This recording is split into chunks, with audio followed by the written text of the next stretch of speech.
السلام علیکم بیٹا، کیا حال ہے؟ آپ لوگ ٹھیک ہیں؟ آج ہمیں اسلامیہ کی تیاری کا لیکچر کرنا ہے حدیث نمبر 4۔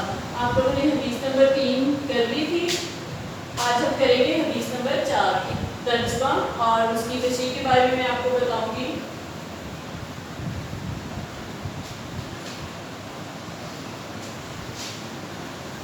اپنی بک اوپن کریں بیٹا، دیکھیں حدیث نمبر 4۔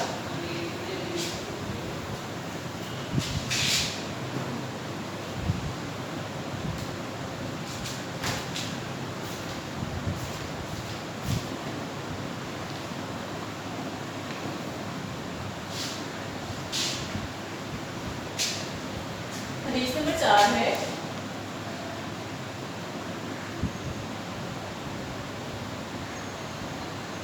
اتقوا النار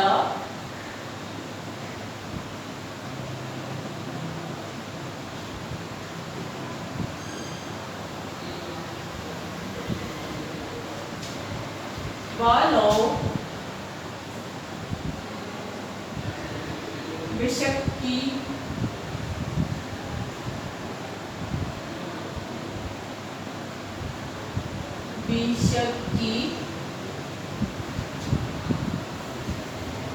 تمراتی۔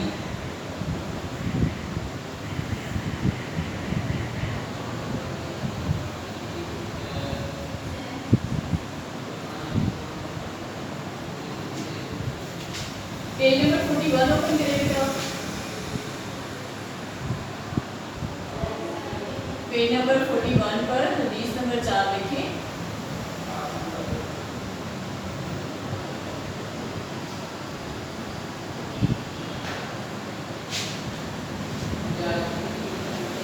اس کا ترجمہ ہے آگ سے بچو۔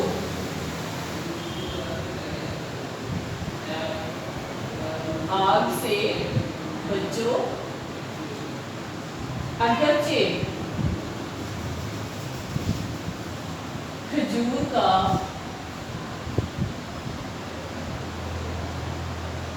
کسی ضرورت مند کو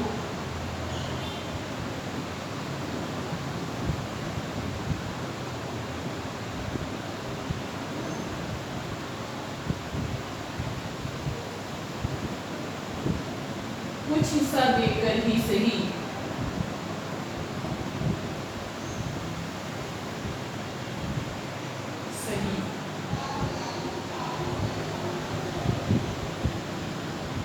انورٹیڈ کاماز میں اس کو کر دیں۔